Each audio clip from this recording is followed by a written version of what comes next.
Welcome to the Virtual Center for the Study of the Constitution and Civic Responsibility, an ongoing inquiry into the origins and evolution of American government. The Executive Director of the Virtual Center is Dr. Bill O'Brien. He's also the host of this discussion, and here he is now, Dr. Bill O'Brien. Thank you, Agnes. I heard you. I can hear you. I heard the intro. So I don't know whether that means we're fixed or not, but welcome to the Virtual Center. We've been having some technical issues here between the Head On Radio Network studios and my little setup here. We're about 50 miles apart, and but we're also eons apart in terms of experience, because when I say technical problems, the biggest technical problem we have is me. But anyway, we are on, and we are here for the Virtual Center for the Study of the Constitution and Civic Responsibility on this Tuesday. Today is the 28th day. No, it's not. Why am I still in March? Excuse me. Today is the 5th day of April.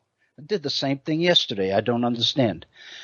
Today is the 5th day of April in the year 2017, and again, we are live for our second program this week at the Virtual Center, and I am so pleased to be here, so thankful to be here.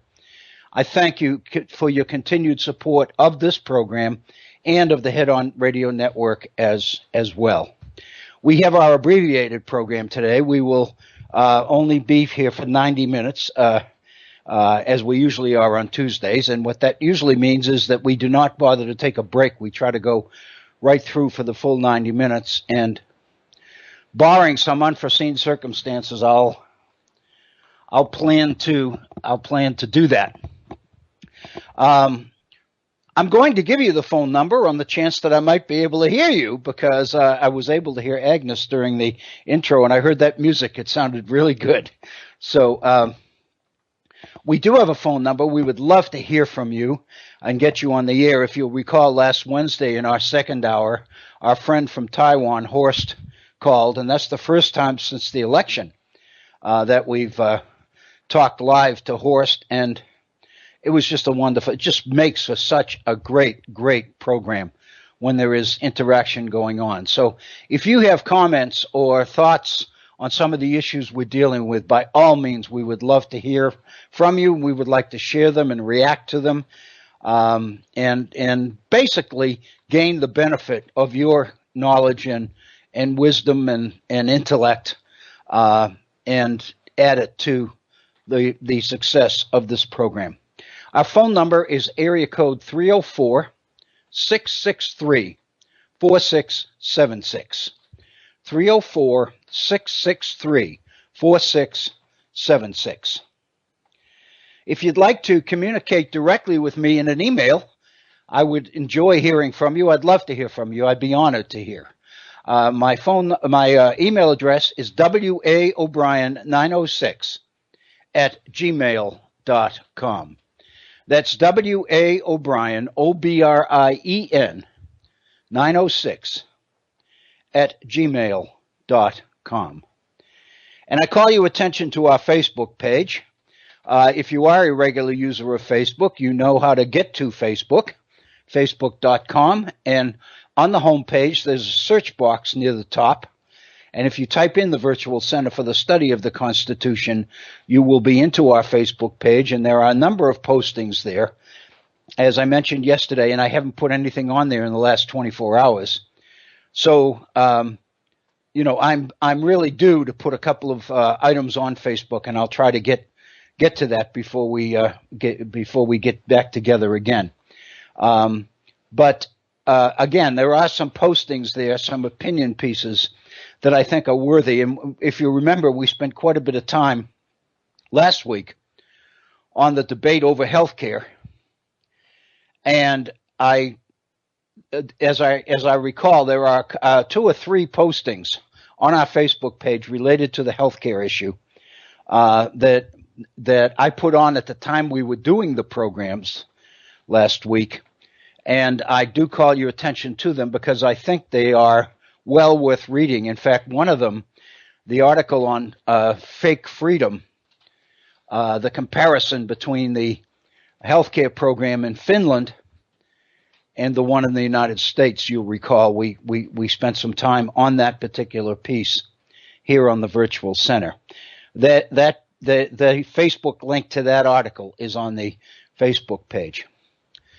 Speaking of healthcare, I understand as you hear on the news that President Trump is apparently going to revisit the healthcare issue.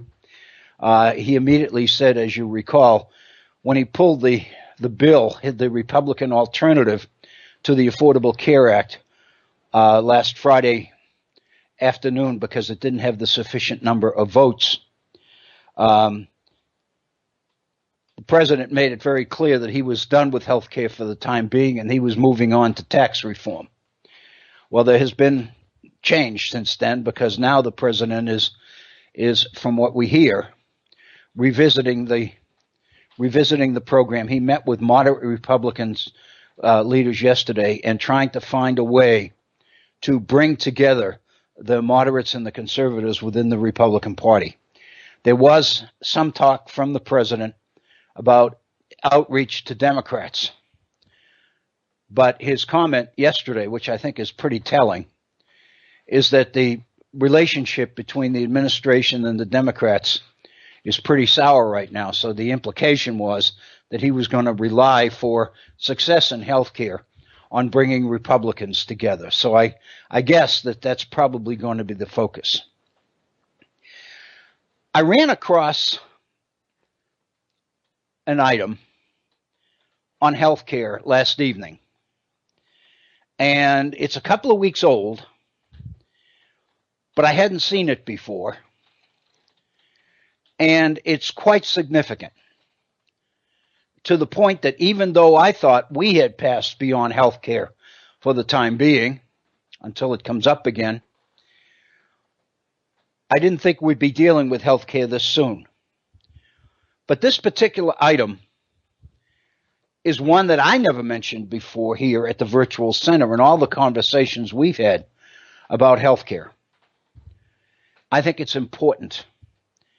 And I think it's something that all of us need to know about as we follow the debates over health care and the different programs and proposals and all the rest of it. I have to say that I came across an article written by Thom Hartmann, and many of you know that Thom Hartmann has a talk radio program that comes out of Washington, D.C. at the very same time that we're on the air. So I haven't been a regular listener of Thom Hartmann, but I know that many of the listeners of this program have been and continue to be followers of Thom Hartmann. And I guess what they do is pick up this program on the archived version after the fact on an iPod or something. But I ran across an article that Thom Hartmann had written on the Affordable Care Act. And it's a little bit dated. Well, actually, it's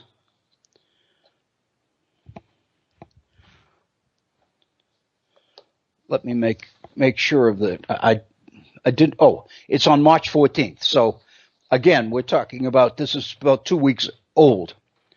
I don't know how I missed it, but I did. It's quite significant because it's about the president's prediction that the Affordable Care Act was about to explode. And Hartmann makes the point that during the campaign, the President Trump, was actually anticipating the explosion of the Affordable Care Act. He blamed it on President Obama. The point he was making is that the Affordable Care Act, as passed initially, was set up to fail. It was set up to fail in the year 2017, this year. after President Obama had left office and there was a new president in the White House. It doesn't really make sense because the predictions were, almost all the predictions were that Hillary Clinton was going to win the election this past November. So therefore, if Mr. Trump was true, then President Obama set up Hillary Clinton for an embarrassing situation in the area of health care. What Thom Hartmann points out is that there's a grain of truth to what the president is saying about the explosion of the Affordable Care Act. But he makes the point that the villain in all of this was not President Obama. It was Marco Rubio and Republicans in the United States Senate. And this is a provision of the Affordable Care Act that in my reading I hadn't seen reference to. And this relates to the Affordable Care Act's mandate that everybody carry insurance, and that insurance companies must write policies that include people with pre-existing conditions. In other words, even if somebody is sick, they can enroll in the Affordable Care Act, popularly known as Obamacare. It was evident when the Affordable Care Act was first drafted that if you insisted that insurance companies write policies for people with pre-existing conditions, for people who are already sick, and required the insurance companies to cover them in their healthcare plans, provide insurance for it, it stood to reason that insurance companies were going to lose money. It stood to reason that insurance companies were going to lose money if they had to insure people that were already sick. That's part of the reason for the requirement that everybody had to carry health insurance. The idea being that people who probably wouldn't use their health insurance, at least now, not until they got older, would be paying into the fund, if you will, that would cover the insurance of sick people who are using their health care right now. That was part, as you know, a key part of the Affordable Care Act. But also key to the Affordable Care Act was the recognition on the part of the administration, the Obama administration, that insurance companies were setting themselves up for a financial hit here if they were required to cover sick people. And in the Affordable Care Act, there was a provision in there to cover that, namely that the federal government would reimburse insurance companies for losses they incurred insuring sick people. Basically, this was called the risk corridor. According to the Affordable Care Act, spread out over the first 10 years of the program, the first decade, at the end of each fiscal year, insurance companies would document their losses and government would reimburse them out of Affordable Care Act funds provided for by the law.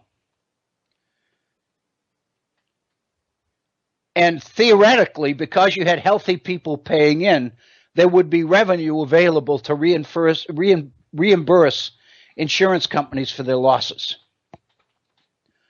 That was the assumption.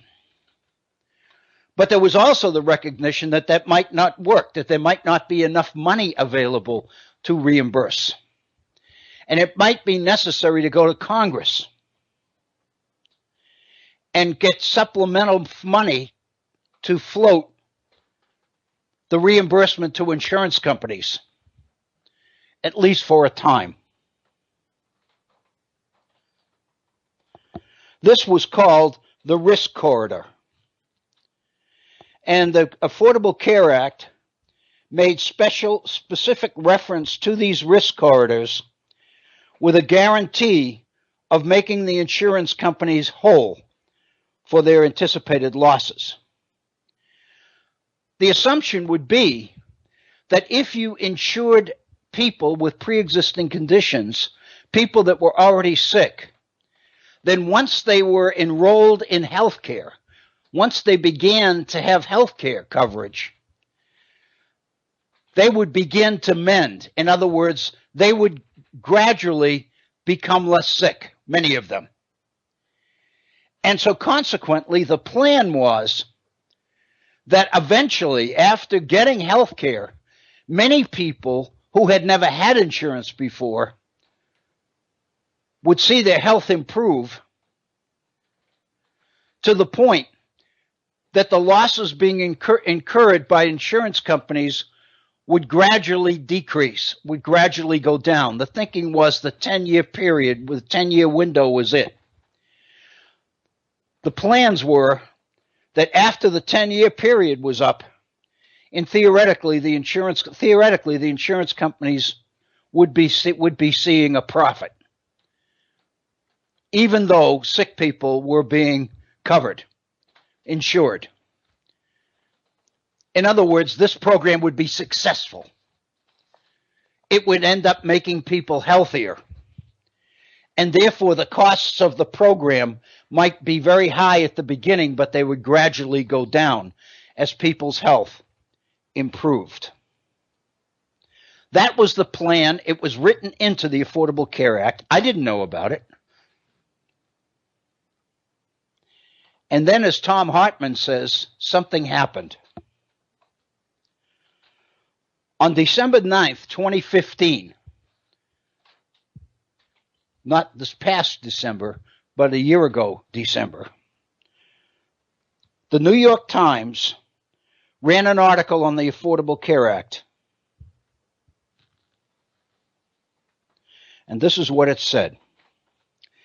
A little noticed health care provision slipped into the giant spending law last year has tangled up the Obama administration, sent tremors through health insurance markets, and rattled confidence in the durability of President Obama's signature health law, unquote.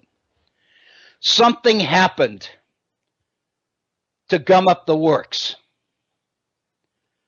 when it came to the issue of reimbursing insurance companies for these risk corridors. And the source of it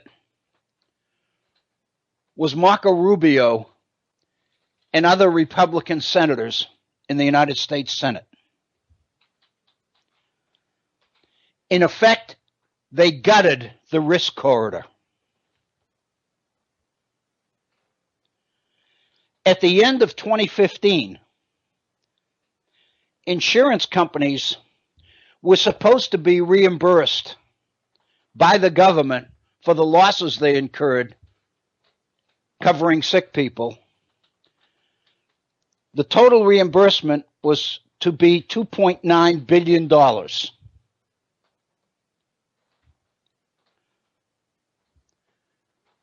However, that provision was cut out of the bill in the United States Senate.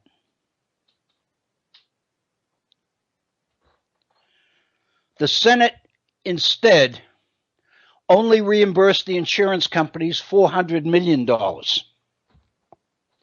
Marco Rubio then began to brag that he had saved taxpayers $2.5 billion.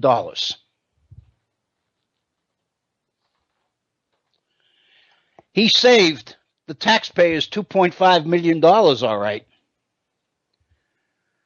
But he basically cut the heart out of the Affordable Care Act, effectively making it impossible for the Affordable Care Act to work.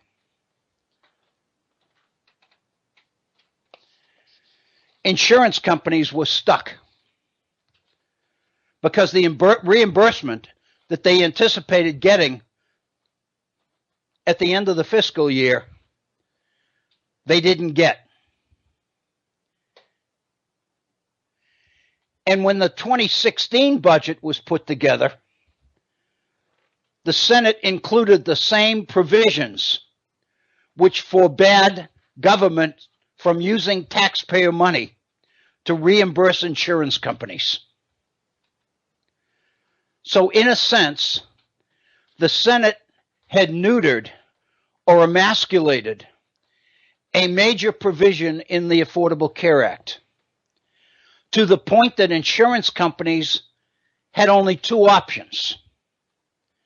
They either withdrew from the program because they couldn't afford to write policies knowing that they were going to lose money and not get it back, or raise their rates in order to try to make up the difference. The result was many providers, insurance providers, withdrew from the Affordable Care Act, consequently leaving a number of states with only one provider, or in some areas of states, no provider. All of this would come to a head in 2017. Donald Trump predicted it. But during the primaries, when Marco Rubio was running for the nomination, the Republican nomination, he was bragging about the reforms and the money that he was responsible for saving from the Affordable Care Act.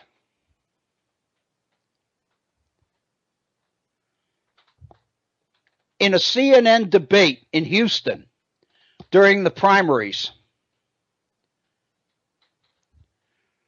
Marco Rubio, in a debate with Donald Trump, made the following statement, quote, "When they passed Obamacare, they put a bailout fund in Obamacare," Rubio said to Donald Trump in this debate on the 25th of February, 2016.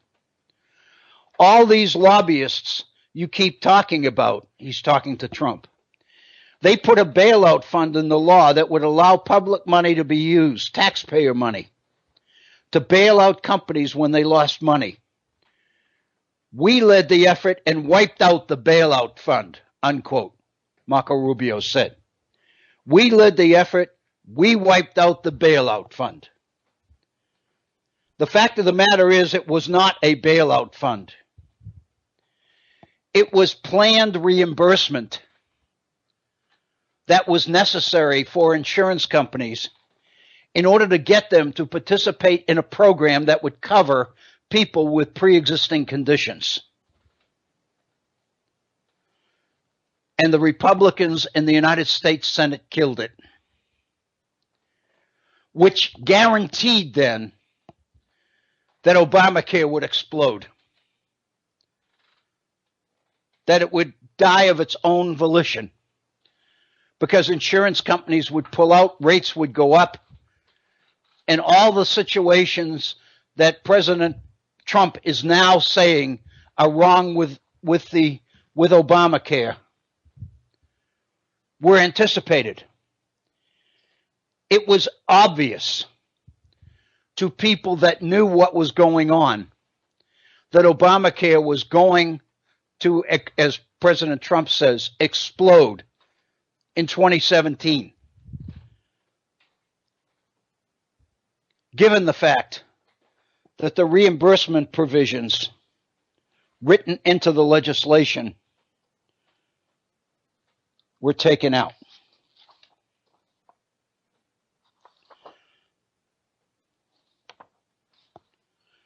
Rubio said afterwards that he is to be credited, quote, "having a big part of ending Obamacare for good," unquote.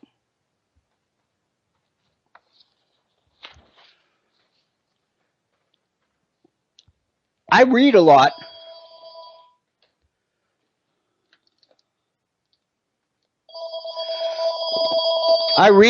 Excuse me for the phone ringing. I read a lot about the Affordable Care Act and about health care, obviously. And mostly, obviously, because of this program, and I'm thankful for it. But I have to acknowledge that I hadn't come across this particular provision in my reading. But I went back to the New York Times and I pulled the articles in which this came out in the debate on the 25th of February 2016, this past February, when Marco Rubio made that statement to Donald Trump in the Houston debate during the primaries. In a sense, Republicans have been predicting the explosion or the implosion, depending on how you look at it, of Obamacare all the way through. But nobody makes mention of this important change in the way the legislation was written. It was an involved, complicated program. And to make changes in a portion of it and not expect it to have to reverberate and have results, have outcomes, is naive. It's very obvious then that the people who are the loudest in predicting the end of Obamacare are in many cases the very people who are responsible for that failure. Last week, when we were dealing with the Republican bill drafted by Paul Ryan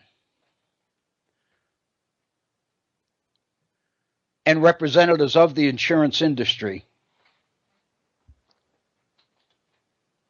to replace Obamacare, I made reference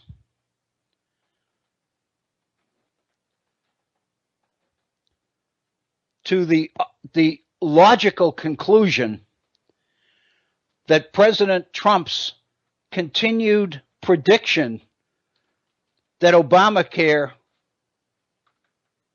was going to explode.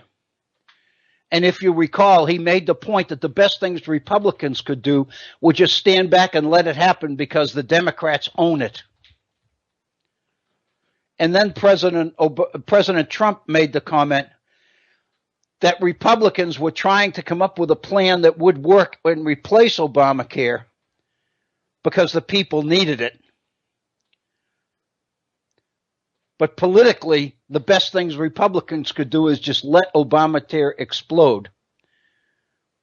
That raised the possibility that Republicans, President Trump, could actually play a role in making sure that Obamacare failed.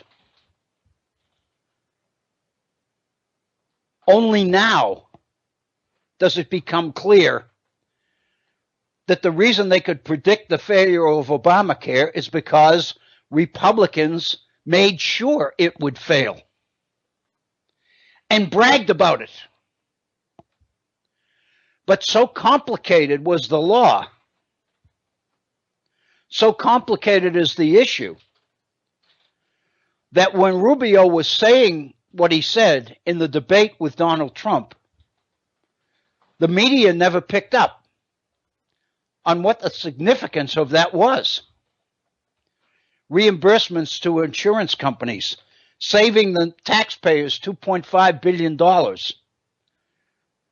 But in doing it, you were killing the healthcare program that was totally dependent on that $2.5 billion. The reason I take time in this program today to raise this issue again is because I think this is very, very significant. Namely, that Republicans already have taken steps to make sure that Obamacare doesn't work. But they're reluctant to own up to them, own up to what they did. They're selling the message that Obamacare is going to fail because it was poor legislation. It wasn't a good bill. And they promised to come up with something better. The fact of the matter is we'll never know whether Obamacare was a good bill or not, because it didn't have the opportunity to survive long enough to find out. But the irony is that, in fact, it has survived long enough to indicate to people who never had insurance before, who never had health care before, that this is the first time that government seemed to be doing anything for them.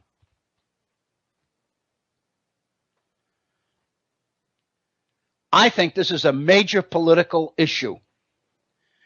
I can't for the life of me understand why Democrats haven't been all over this issue. Why would Democrats not play up this issue when it can clearly be laid right in the lap of Republicans? I think this is a disgrace.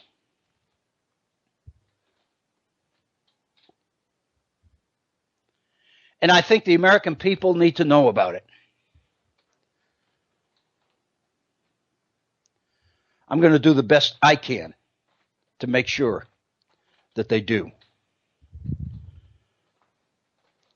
I really think that's an important issue. I wanted to begin the program with it today because I believe it's that significant.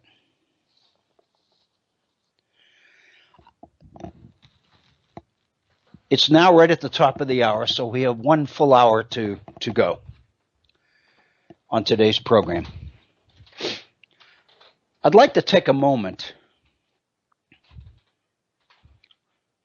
and go back to the issue we were dealing with yesterday, which is the Chevron case, the 1984 case on executive agencies, executive departments within the federal government being given rulemaking options, rulemaking authority by the courts, and that being ratified in 1984 in the Chevron case. You'll recall, and I'm not going to go back over the whole case, but you'll recall that what we're talking about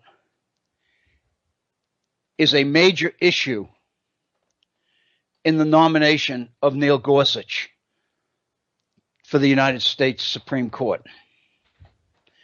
As you know,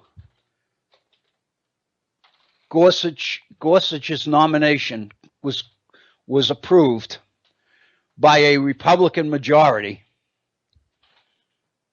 of the Judiciary Committee yesterday and sent to the whole Senate.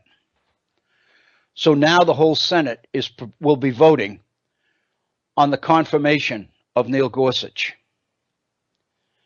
And Democrats have promised to filibuster that nomination. And in turn, Republicans have promised to respond to the filibuster by breaking it with the so-called nuclear option, which would abolish the Senate rule of a 60-vote requirement for nominees to the Supreme Court. And by abolishing that, make it possible for the members of the court, nominees to the court, to be approved on a pure, simple majority of 51 votes in the United States Senate. And that's where the Senate stands right now. That's where the Gorsuch nomination stands right now.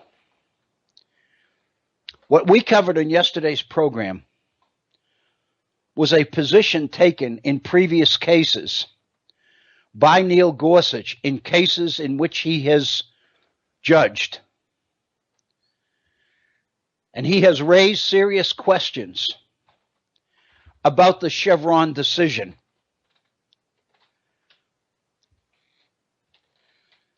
For a long time, the major concern about rulemaking within agencies of the executive branch of government as part of the administrative state,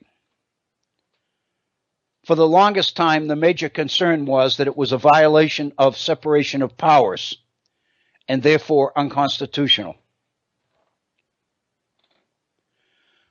But more recently, the concerns have become more specific.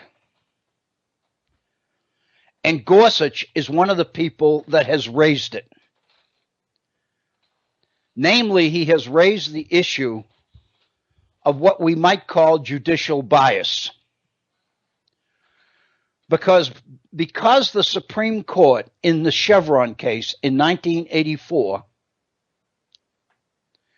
approved the right of executive agencies to make rules in order to clarify and help make operative laws passed by Congress. In effect, what they're doing is assuming Congress's role to make law. And in the Supreme Court case of Chevron USA, the Supreme Court endorsed that right, 6-0, with no dissents. In the Chevron case, the court gave the EPA, the Environmental Protection Agency, the authority to make provision and make rules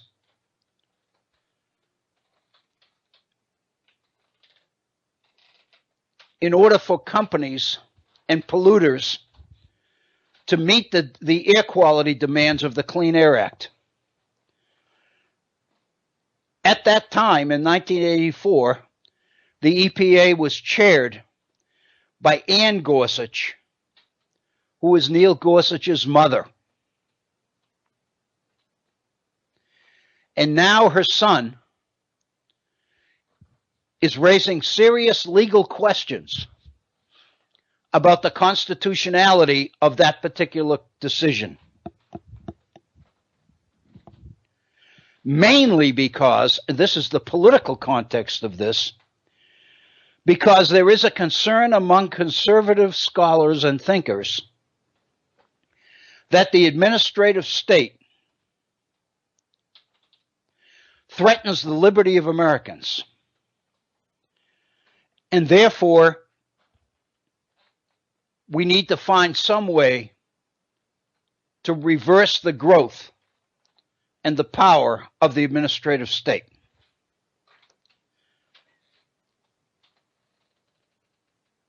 One way to do that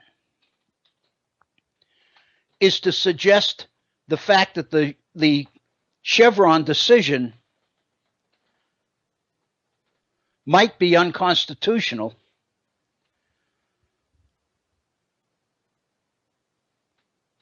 not only because of the separation of powers issue, but because the courts have waived their right to judge, or rather their responsibility to judge. By going along in Chevron with the right of executive agencies to make law, judges have in effect voided their responsibility to make these judgments, to make these decisions. And according to the Constitution, that's the job of the courts, not the job of executive agencies.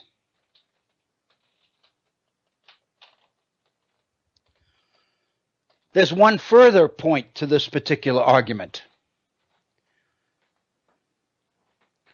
And that is that by doing that,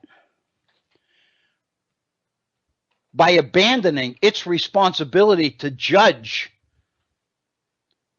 in these kinds of cases, the court automatically defers to the federal government. By giving the administrative agency the right to make these laws, the courts are in effect denying people hurt by these laws, companies, polluters, a fair hearing, a fair trial before a court of law. The judges, in effect, are finding for the government before the case is even heard. That raises, in the mind of many people, including Judge Gorsuch, a constitutional issue of judicial bias and judicial fairness, and is potentially denying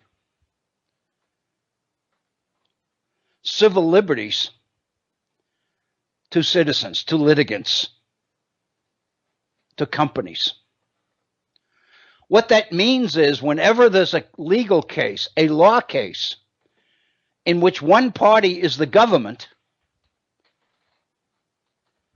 the courts have already said we need to side with the government because they have the right to make rules. Chevron says that. The Chevron decision is a blessing of the Supreme Court to do that. Gorsuch clearly, if he gets on the court, I imagine he will become part of a conservative movement within the court to overturn Chevron. Not overturn Citizens United, mind you now, which may be the case that most needs to be overturned, but to overturn Chevron in order to rein in the growth of the administrative state. All of this falls into line with Stephen Bannon's determination to deconstruct the administrative state, to reduce the size and influence of the federal government, and thereby enhance the freedom to operate, not only of citizens, but of corporations, of businesses. This is very, very complicated, but I think very, very important stuff. Earlier this morning, a few hours before we came on the air, President Trump was fielding questions at a meeting of CEOs at the White House. And he was talking pretty much not about the Chevron case specifically, but he was talking about the need to eliminate many regulations which have been imposed by the government, not only in the last 8 years, not only under Obama, President Trump said, but these rules and regulations have been accumulating over the last 25 years to the point that they stymie the ability of businesses to do business, the ability of banks to loan money. And he talked about specific examples of small business people who found it impossible to raise money, to borrow money in order to expand their businesses because the rules and regulations and limitations imposed by the federal government on banks were so restrictive that governments were afraid to lend money, except under very specific conditions. In other words, what the president was saying to these CEOs, who loved it, of course, was that the federal government has passed so many rules and so many regulations that they have in effect stymied growth of the economy in this country. They're making it impossible for businesses to grow jobs, to create jobs, because of the rules and regulations which have become so stifling. To be realistic about it, I'm sure there's something to that. I'm sure there is. I think all of us have run up at some point in time against bureaucratic nightmares of one kind or another.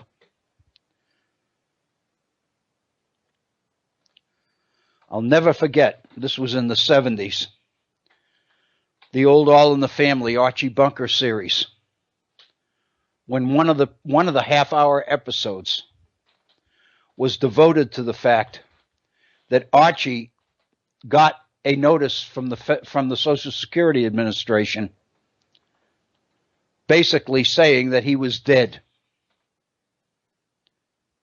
And he spent the entire half hour going from office to office trying to prove to people in the Social Security Administration that he was alive. And the message of the program was, once the government declares you dead, the burden of proof becomes yours to prove otherwise. That's how far and how stifling bureaucracy can come. I think all of us have seen that, where you run into one person after the other who says, it's not my authority, it's above my pay grade, I can't change that. All I can do is enforce it.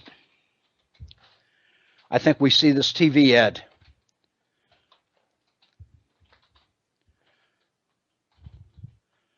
about the ad. It's a Geico ad showing a bank robbery, and there's a guard there in a uniform, but he has to assure people, I'm not a guard, I'm a monitor. It's my job to let people know if there's a robbery going on. Then he looks over at these masked people with guns in their hands and said, this is a robbery. And of course the message is, why diagnose a problem unless you're going to address it? And that's how definitive bureaucratic rules and regulations have become. So there's no question that there's legitimacy to much of this. The difference is that the people who promise us to do something about it are driven by an ideology which is based on the idea that government ought to have any power to act at all. Their goal is not to improve life for citizens. Their goal is to minimize the role of government, to roll back the regulations and the reforms associated with the idea of progressivism. And so basically, if you talk about cutting the size of government and you let people do it who don't believe government should be there at all, then chances are you're going to cut some things that you're going to be sorry you cut. And I think that may be an example of what we're seeing. So again, this particular issue of the Chevron decision that we covered yesterday is a critically important one. It's playing a role clearly in the way the Senate Judiciary Committee members voted for Neil Gorsuch or against Neil Gorsuch. But I really think that the Gorsuch nomination is going to be driven by issues other than that, the whole issues of the Merrick Garland issue and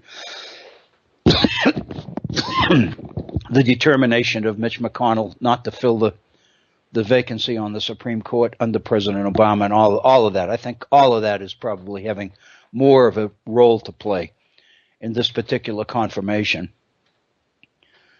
than anything Gorsuch has said or written in any of his decisions. But this is a critically important one.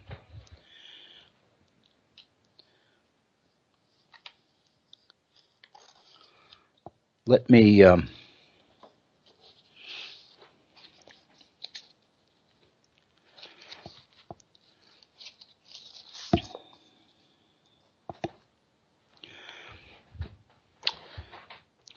I ran across an article dated the 20th of March in the New York Times by Philip Hamburger, who was a constitutional law professor at Columbia Law School. And he predicts this issue of the administrative state is going to conflict with the nomination of Neil Gorsuch. He entitles his article, Gorsuch's Collision Course with the Administrative State. And he goes back through the whole thing about Chevron and what prompted it and all the rest of it.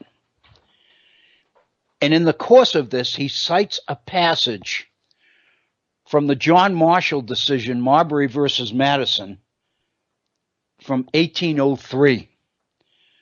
And you'll remember that we did the 1803 Marbury versus Madison decision some months ago, maybe it's years ago, here at the Virtual Center. But in the Marbury decision, Chief Justice John Marshall wrote the following, quote, "It is emphatically the province and duty of the judicial department to say what the law is." That is often cited. That passage from Marbury versus Madison, in which John Marshall definitively says the role of the court, the role of the judicial department, is to say what the law is. That defines the role of the Supreme Court. Marshall goes on and says the following: those who apply the rule to particular cases must of necessity expound and interpret that rule, unquote. What he is basically saying then is that judges cannot and should not give up their authority, their responsibility to make judgments about statutes without sacrificing their very role as judges, which is Neil Gorsuch's position. That's what judicial bias means. And again, Gorsuch's position is potentially it raises civil liberties issues because it denies litigants of judgments, fair, unbiased judgments from the courts. However, Philip Hamburger, the author, the law professor at Columbia who writes this article, makes the point that there are solid countervailing arguments in favor of Chevron. The key one being the following: without Chevron, judges will have to attribute meaning to highly ambiguous statutes and will therefore have to make law. Indeed, will have to make law on technical matters in which they lack competence. This, he says, is a reasonable concern. A major criticism of the courts by critics is that too many judges make law rather than just interpreting the Constitution, interpreting law. If you take away Chevron, if you take away the flexibility of people within the agencies to make rules and regulations in order to make the laws work, in order to apply the will of Congress, in other words, if you shift that role to judges, then you're requiring or asking judges to make decisions in areas they know nothing about. And in effect, you're asking them to make law, which is a major problem for judges. Hamburger points out then that that is a major argument in favor of the Chevron decision. By letting the executive agencies do it, Judges aren't doing it.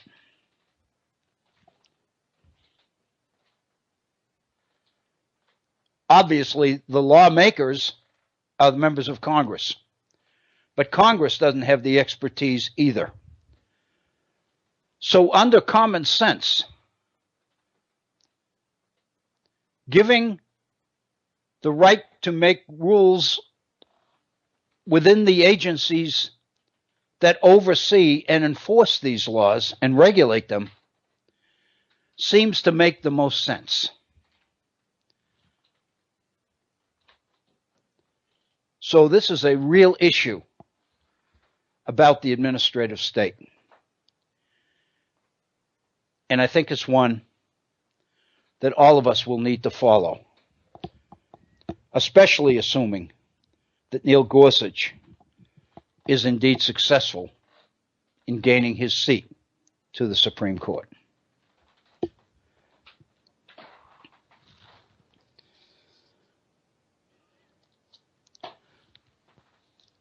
There's another issue that I'd like to raise, and we're just approaching the bottom of the hour.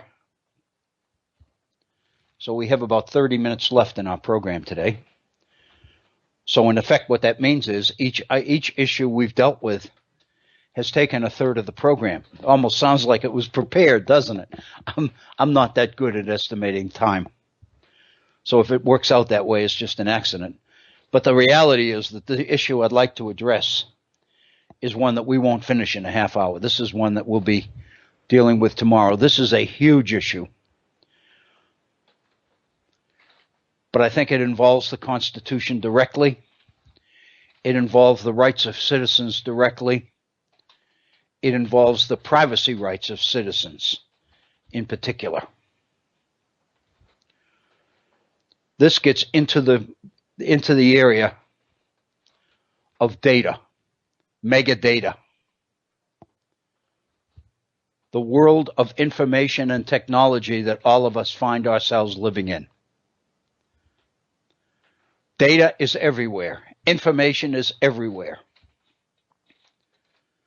Information about us is everywhere. I'd like to get into this area in some detail because I think it's significant. You may recall that a few days ago, we touched on this issue in terms of an article that appeared in the New York Times on the 29th of March, which is 6 days ago, written by Tom Wheeler. Tom Wheeler was chair of the Federal Communications Commission under President Obama. Obviously, he was replaced with the emergence, or with the inauguration of Donald Trump. And we touched on this last week because one of the things that happened, of course, what Wheeler is talking about is there's so much focus, media focus, on the Russia connection and on what's going on with the House Intelligence Committee and Devin Nunes and all the rest of it, that people aren't watching what else is going on in Washington. And he points out that last Tuesday, a week ago today, the House voted to undo the rules that keep internet service providers, the Verizons, the Charters, the Suddenlinks, the Comcasts, from selling your personal information.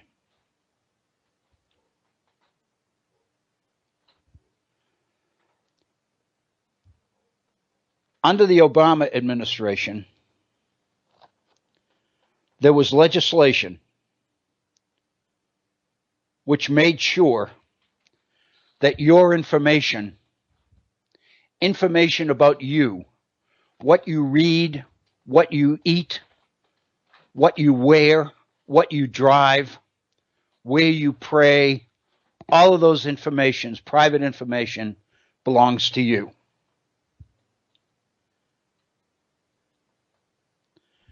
The part of the role of the Federal Communications Commission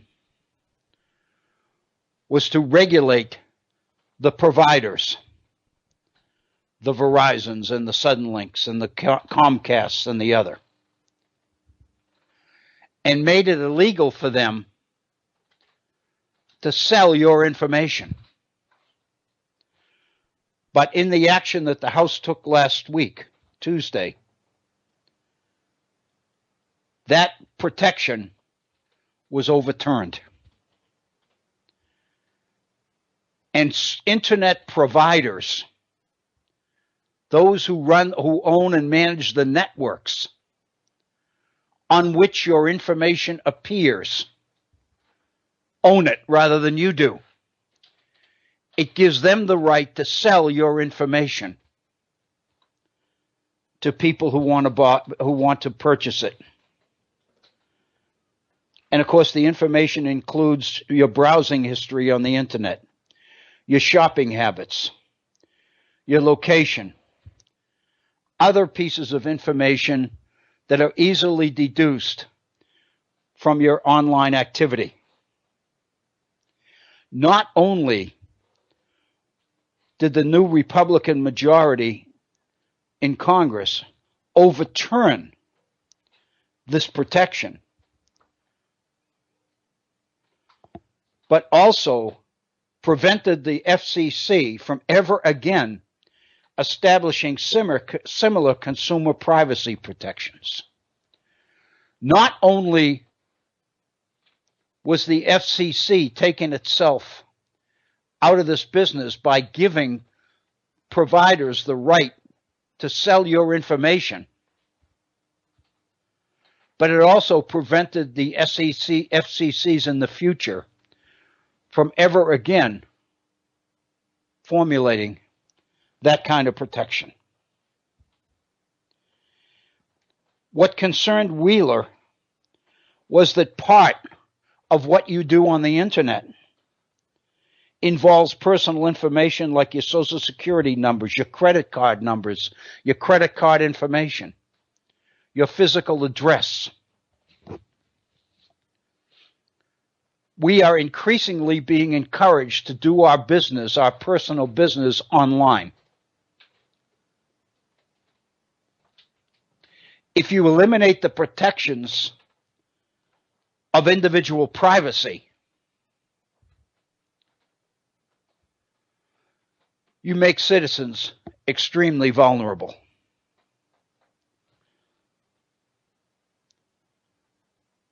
We touched on this particular issue a week ago when it first appeared.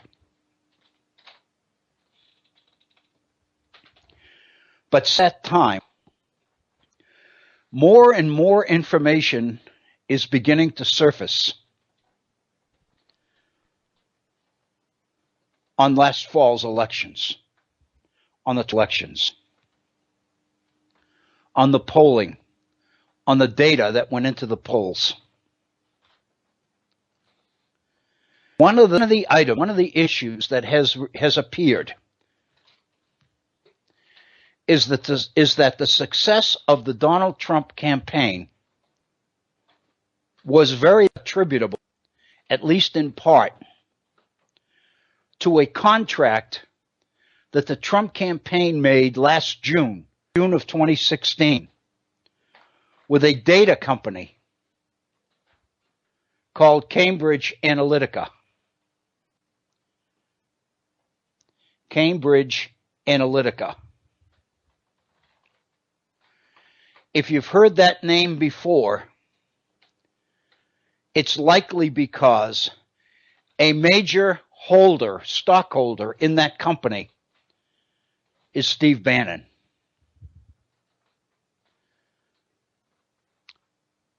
In turning in a report last Friday, along with other administration officials, on their net worth, on their holdings, it became clear that a significant portion of Bannon's wealth is tied up with his investment in Cambridge Analytica.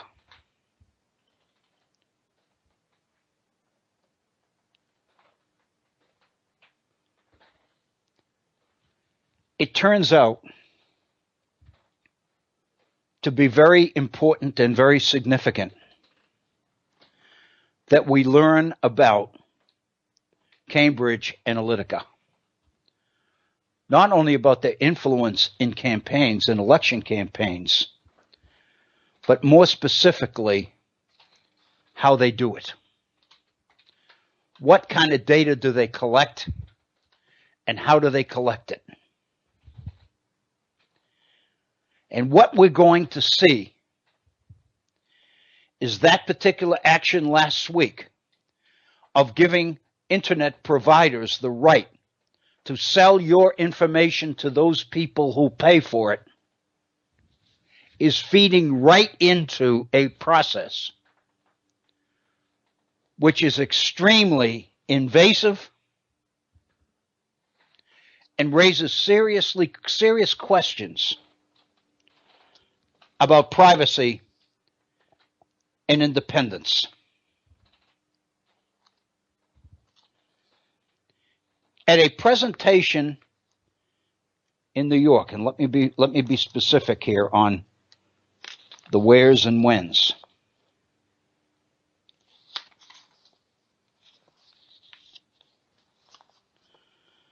Just checking for a moment here. Last September, on the 19th of September, 2016, at the Grand Hyatt Hotel Ballroom in New York City, a conference was held. A conference called the Concordia Summit.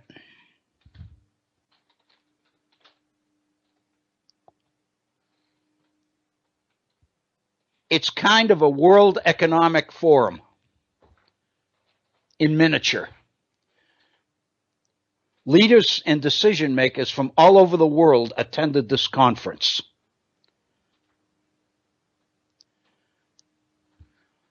A major presentation at this conference was delivered by Alexander Nix, N-I-X, Chief Executive Officer of Cambridge Analytica.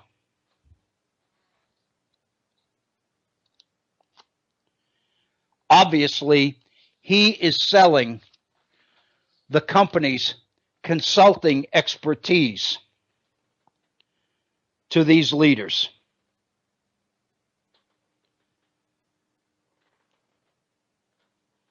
But in the process, he could boast to this crowd, quote, "We have profiled the personality of every adult in the United States of America, 220 million people," unquote. "We have a personal read on every single individual in the United States. The bulk of it, not all of it, but the bulk of it from Facebook."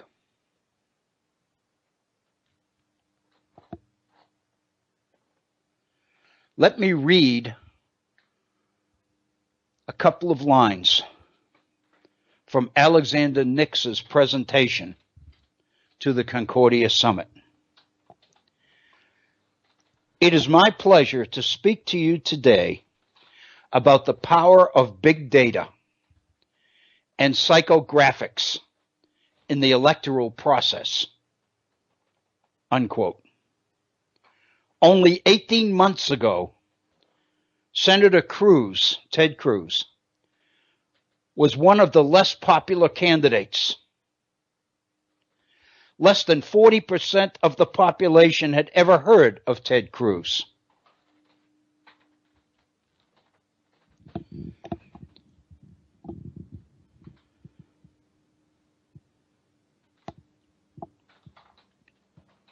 Ted Cruz employed Cambridge Analytica to manage his campaign.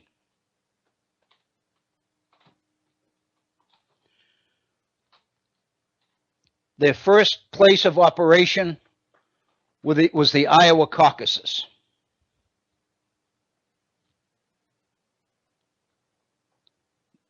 Cambridge Analytica's role within the Cruz campaign is undisputed.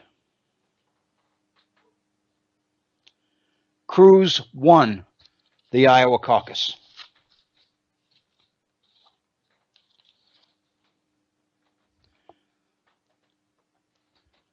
The Cruz campaign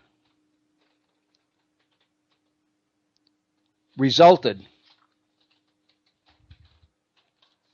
in giving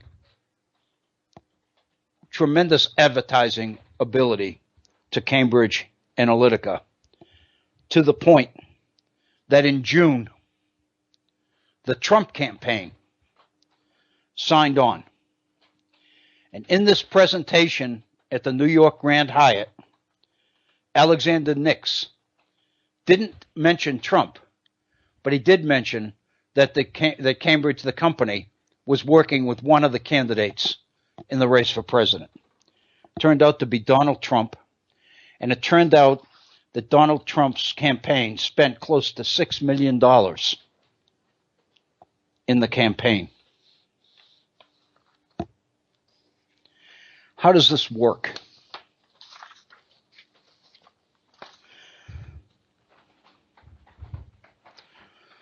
This is an article entitled, "The Data That Turned the World Upside Down." It was an article that appeared in late January, the 28th of January, and it focuses on a psychologist educated in Poland named Michael Kaczynski. Michael Kaczynski was traveling around the world giving lectures on big data and the digital revolution, its promises and its dangers.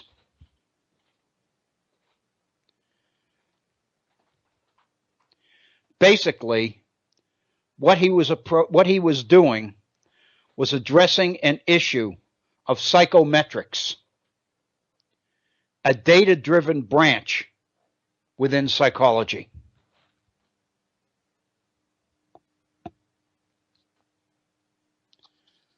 Let me share with you, and we've got about 15 minutes left.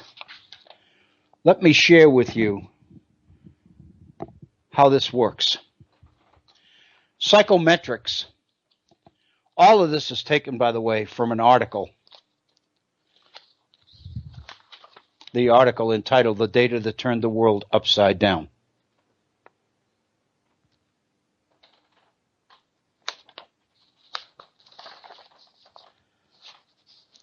Psychometrics, sometimes called psychographics, focuses on measuring psychological traits, such as personality. In the 1980s, two teams of psychologists developed a model to assess human beings based on 5 personality traits, known as the Big Five.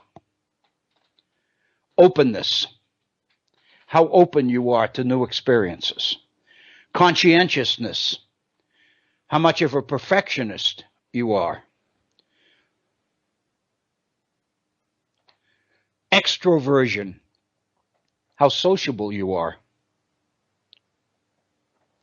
Agreeableness, how cooperative and considerate you are. Neuroticism, how easily upset you are.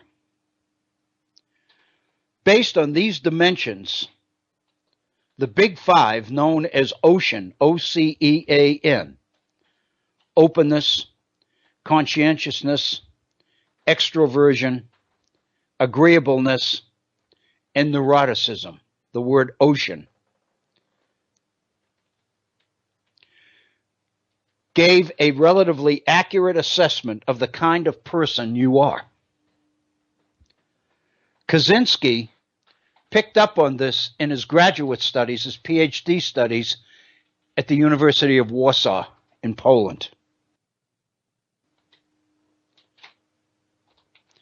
He became very familiar with the psychological studies on the Big Five, on personality traits.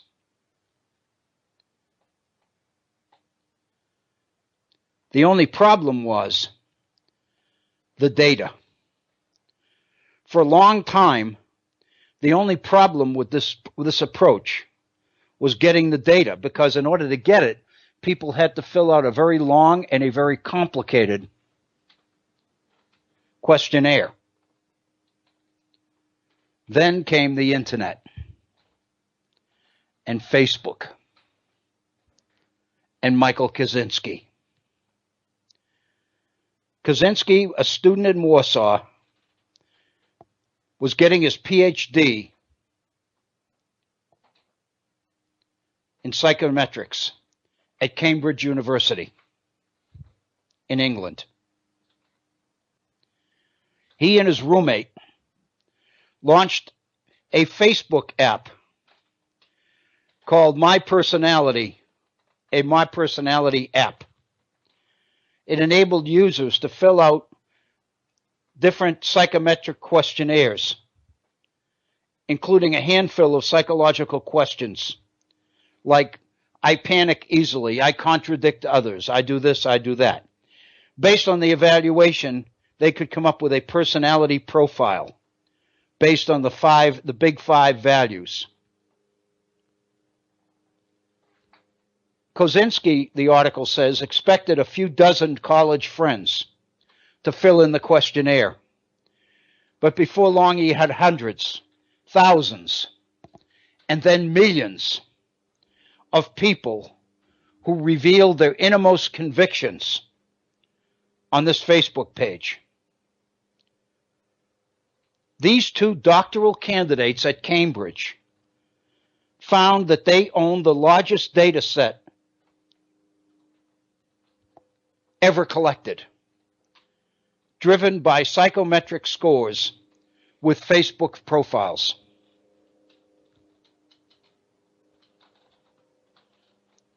Kaczynski then began to realize that while this methodology had a lot of potential,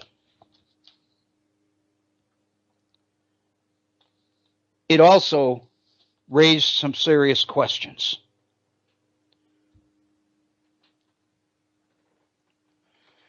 Kaczynski found, and I thought this was astounding, that based on this, on the basis of 10 Facebook likes, Kaczynski was able to find out more about a person than the people they worked with. Just 10 Facebook likes. You know, at the very end, people ask you to like their Facebook page, like this, like that. And all of those likes are documented and recorded. Kaczynski found that if he had 10 likes, he could find out more about a person than the very people he worked with. 70 likes were enough to find out more about a person than the person's friends knew. 150 likes no more than their parents did. 300 likes more than their husband or wife or partner did.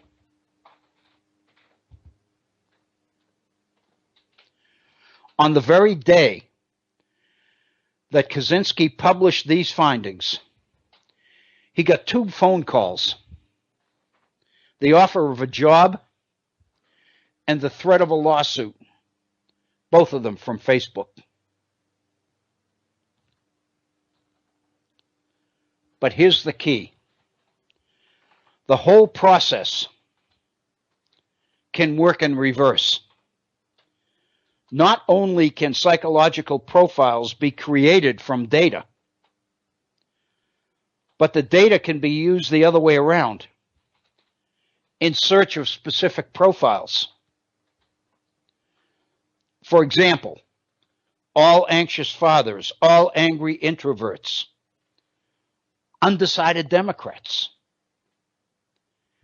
In other words, you can conduct an internet search based on this data, and you can get insights into who fits this data.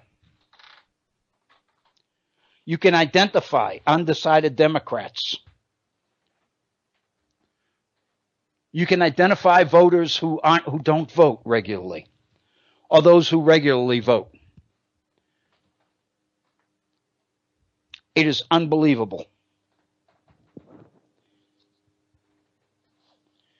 At Cambridge, Kaczynski ended up partnering with an assistant professor in psychology there named Alexander Kogan. Kogan seems to be the person who revealed Kaczynski's research to a company that he represented called Strategic Communication Laboratories, SCL. Kaczynski looked it up on the internet and found out that SCL, Strategic Communications Laboratories, was a company that was involved in influencing elections. This scared Kaczynski. Little did he know that SCL was the parent company of a number of companies scattered around the world who were involved in election campaigns. There was no way to find out who owned this company because of a convoluted series of it was a convoluted corporate structure, and nobody could find out who ran it. Kaczynski couldn't. Basically, he said the whole thing is starting to stink. Kaczynski concluded, probably correctly, that Kogan is the one who gave his methodology to SCL. One of the sub-companies they created was Cambridge Analytica. In 2013, the company was created principally to participate in U.S. elections.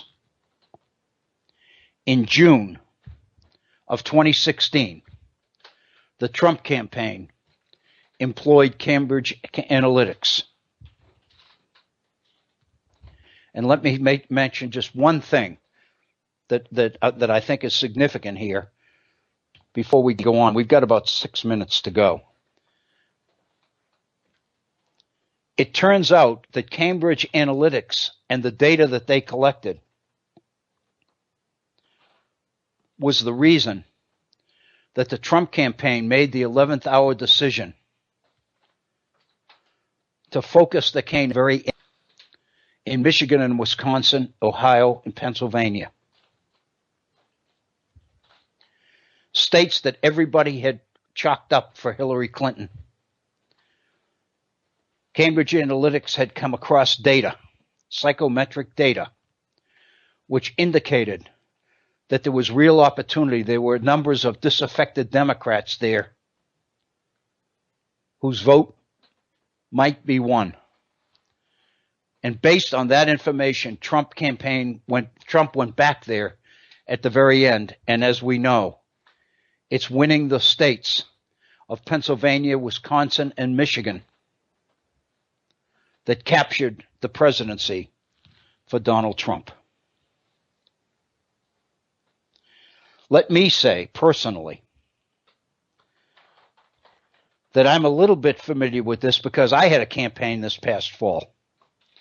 Please don't get me wrong. It was nothing this sophisticated by any stretch. But the West Virginia Democratic Party was conducting all-day training sessions for candidates. on how to proceed in election campaign, how to organize the campaign, how to fund it, how to budget your money, how to spend your money in the right place, how to allocate your very precious, scarce time. Most of us understand that when you're running for election, what you basically do is go up one side of the street and down the other, banging on doors and handing out literature and talk to people. The fact of the matter is, a lot of people you talk to, a lot of people you visit, you're wasting your time. You're wasting your time either because they never vote for a Democrat, in my case, or the other side of that coin, they always vote for Democrats, which means you don't have to campaign there. They're going to vote for you. They always vote for Democrats.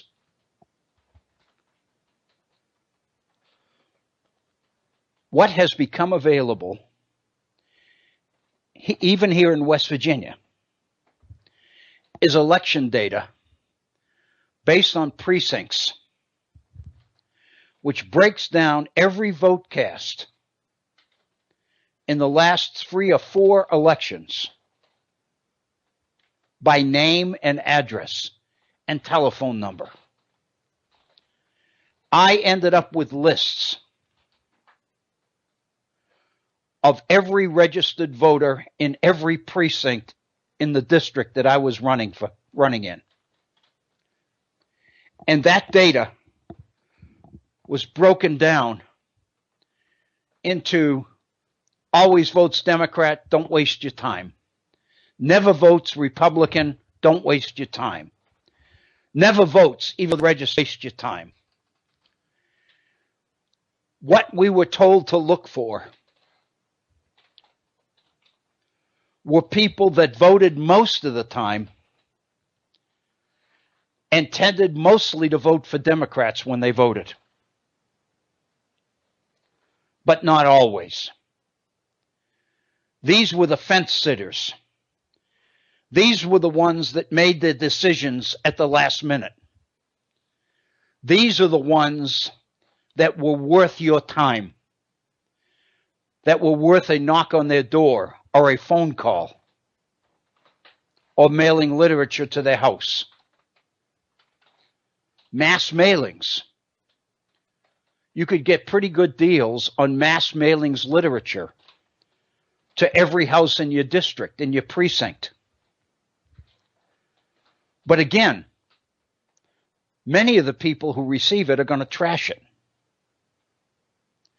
Only certain people are going to be affected by your data.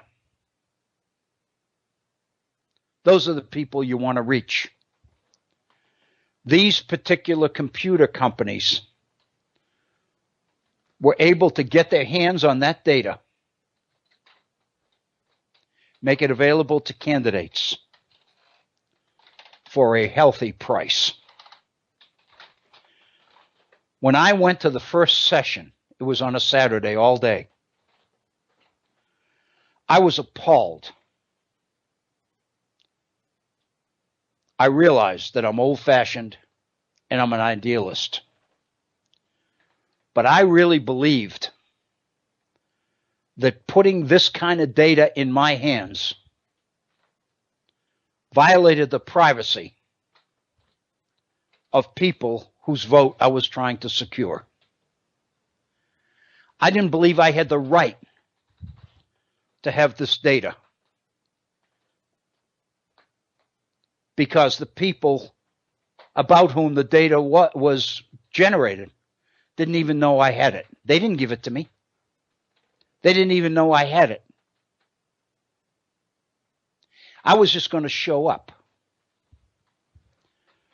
But I had lists with check marks. These are the you are sure you touch base with. That is just a touch of what Cambridge Analytica does. I want to get into this tomorrow in our program in terms of the overall impact on the campaign and what it means. I think this is one of the most important issues we've covered here at the Virtual Center. But we've reached the end of our program today. We've reached the top of the hour. I want to thank you for tuning in to the Virtual Center. I invite you to come back tomorrow at our regular time, 1 p.m. in the East. Have a wonderful evening. Be good to each other, and thank you so very, very much.